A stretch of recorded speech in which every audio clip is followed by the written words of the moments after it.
मुअज़्ज़ज़ व मुकर्रम हज़रात असातिज़ा इकराम और हाज़रीन महफ़िल,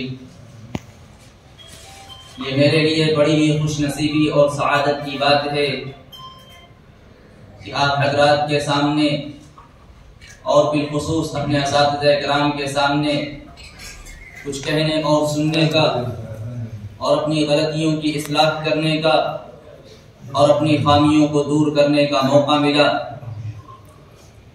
मुअज़्ज़ज़ सामिईन इकराम, खल्क़ इंसानी पर खालिक़ अर्ज़ व समावात के ला तुहसा इनामात हैं। मिन जुमला एहसानात में से सबसे अज़ीमुश्शान नेमत ईमान है। अल्लाह रब्बुल इज़्ज़त का बहुत बड़ा एहसान व करम है कि उसने हमें इस नेमत से सरफराज फरमाया है। मेरे मुहतरम बुजुर्गों और दोस्तों, वक्त बहुत कलील है, इसलिए चंद अल्फाज में अपनी गुफ्तगू को समेटने की कोशिश करूंगा। यह दौर फितनों का दौर है, तरह तरह के फितनों का वजूद हो रहा है। जैसे जैसे ज़राए इबलाग बढ़ते जा रहे हैं उतने ही फितने वजूद में आ रहे हैं और इन्हीं फितनों में एक बहुत बड़ा फितना इर्तिदाद और इल्हाद सर उठा रहा है। इस फितने के जहरीली असरात मुस्लिम माशरे में तेजी से फैल रहे हैं। रात दिन मुस्लिम खवातीन को मुर्तद बनाने की कोशिश की जा रही है। इर्तिदाद उम्मत के लिए एक बहुत बड़ा चैलेंज है। अपनों का दीन और इस्लाम से फिर जाना बड़ी ही शर्मिंदगी और नदामत की बात है। इस वक्त पूरी दुनिया में आलम इस्लाम को मिटाने की और लोगों को इस्लाम से बदजन करने की साजिश की जा रही है। इस्लाम दुश्मन ताकतें पूरी तरह मुत्तहिद होकर इस बात पर जोर आजमा रही हैं कि इस्लाम को किस तरह सफ़हे हस्ती से मिटाया जाए या फिर कम अज कम मुसलमानों की मुसलमानियत को बाकी न रखी जाए। इस वक्त हालात बड़े नाजुक हैं। एक तरफ कवानीन शरइया पर हमले किए जा रहे हैं तो दूसरी तरफ फिरका परस्त ताकतें मुस्लिम बच्चियों को इर्तिदाद के दहाने तक पहुंचा रहे हैं। तीसरी तरफ मीडिया के जरिए नई नस्ल का जहन खराब कर रहे हैं और चौथे हर तरफ स्कूलों और कॉलेजों में बेहयाई का माहौल बनाया जा रहा है। नई नस्ल ऐशो इशरत के रास्ते पर चल पड़ी है। औरतें बेहुदा हो गई हैं, अल्लाह के अहकामात से बगावत कर रही हैं, जिना आम हो गया है। और यही वजह है कि कल तक तो अगयार अपने अक्सरियती इलाकों में जुल्म और सितम का खेल खेलते थे, मगर आज वो इतने बेलगाम हो गए हैं कि हमारी आबादियों में घुस करके हमारी बहन बेटियों की इज्जत को तार तार कर रहे हैं। यूं कत्ल से बच्चों के वो बदनाम न होता, यूं कत्ल से बच्चों के वो बदनाम न होता, अफसोस के फिरौन को बारिश की न सूझी। मुल्क के मुख्तलिफ इलाकों से ये खबरें आ रही हैं कि मुसलमान बच्चियां गैर मुस्लिम लड़कों से शादियां कर रही हैं और अपना दीन और ईमान और ज़मीर और हया बेचकर अपने खानदान, अपने समाज और अपने माशरे पर बदनामी का दाग लगा रही हैं।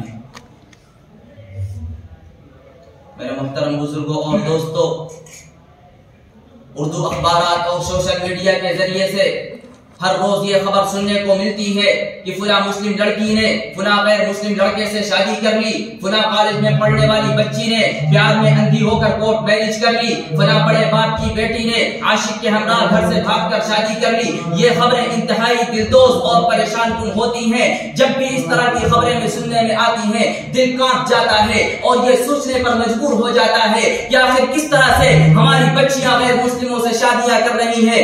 आखिर उन्हें इस्लाम में क्या खराबी नजर आ रही है जो मज़हब इस्लाम को तर्क करके गैर मुस्लिम बनने पर फख्र कर रही है, जो वो माँ बाप से बगावत पर उतर आती है और इस्लाम से हाथ धो बैठती है। इस्लाम ने औरतों को दीगर मज़ाहिब के मुकाबले में सबसे बेहतरीन मकाम दिया है, फिर वो इस बेहतरीन मकाम को छोड़ करके जिल्लत की तरफ क्यों जा रही है?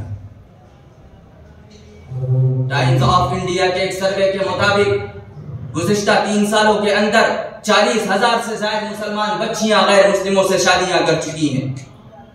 और आपको यह बताता चलूं कि ये वो तादाद है जो दर्ज है, इसके अलावा हजारों की तादाद ऐसी है जो इस शुमारे से खारिज है। मुस्लिम वालिदैन के लिए बहुत बड़ा अलमिया है कि उनकी बच्चियां अपने रहम के अंदर काफिर के नुत्फे को पाल रही हैं, और जब वो इस बच्चे को जलेंगी और वो बच्चा बड़ा होगा तो उस बच्चे को भी इस्लाम दुश्मन साजिशों के लिए इस्तेमाल किया जाएगा।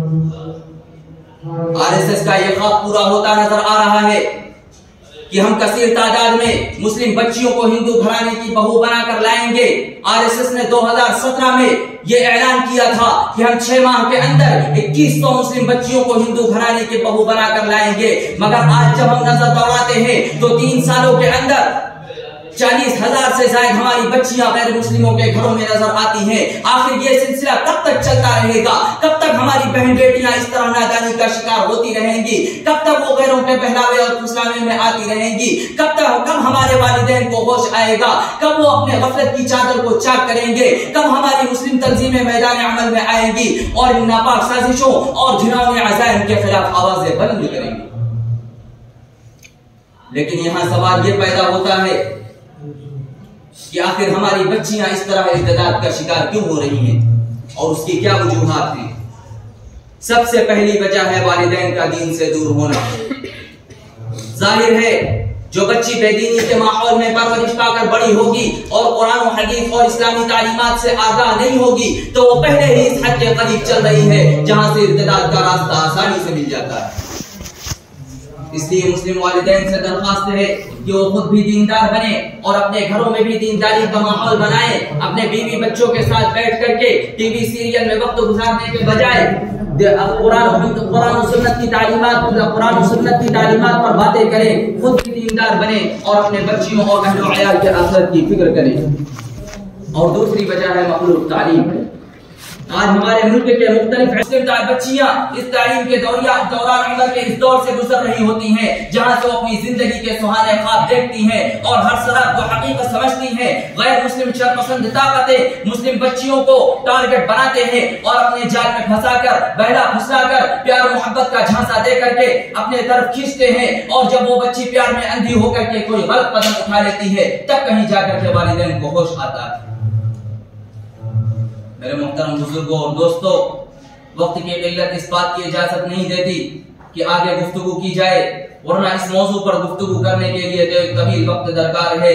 मैं इन्हीं चंद अल्फाज पर अपनी गुफ्तगू को मुकम्मल करता हूँ और मुस्लिम वालिदैन से और अपने नौजवान भाइयों से गुजारिश करना चाहता हूँ कि अब खड़े हो जाइए, इस अपने गफलत के पर्दे को चाक कीजिए और बद मुस्लिमों के साजिशों को नाकाम बनाइए और उनकी आंखों में आंखें डाल करके कह दीजिए कि किताब सादा रहेगी कब तक, कभी तो आगाज़ बाब होगा। किताब सादा रहेगी कब तक, कभी तो आगाज़ बाब होगा। जिन्होंने बस्ती उजाड़ डाली कभी तो उनका हिसाब होगा। जिन्होंने बस्ती उजाड़ डाली कभी तो उनका हिसाब होगा। वो दिन गए जबकि हर सितम को अदाए महबूब कह के चुप थे। वो दिन गए जबकि हर सितम को अदाए महबूब कह के चुप थे। उठी जो अब हम पे ईंट कोई तो उसका पत्थर जवाब होगा। वरना सुकूत सहरा में बसने वालों जरा रुतों का मिजाज समझो। सुकूत सहरा में बसने वालों जरा रुतों का मिजाज समझो। जो आज का दिन सुकून से गुजरा तो कल का मौसम खराब होगा। शहर की खुशियां मनाने वालों शहर के तेवर बता रहे हैं। शहर की खुशियां मनाने वालों शहर के तेवर बता रहे हैं। अभी तो इतनी घुटन बढ़ेगी कि सांस लेना अज़ाब होगा। नहीं कि ये सिर्फ शायरी है, गजल में तारीख बेहिसी है। नहीं कि ये सिर्फ शायरी है, गजल में तारीख बेहिसी है। जो आज शेरों में कह दिया है वो कल शरीक निसाब होगा। अल्लाह रब्बुल इज्जत हम सबको गैर मुस्लिमों की नापाक साजिशों से बचने की तौफीक अता फरमाए और इस फितने से हम सब की हिफाजत फरमाए। व आखिर दावाना अल्हम्दुलिल्लाह।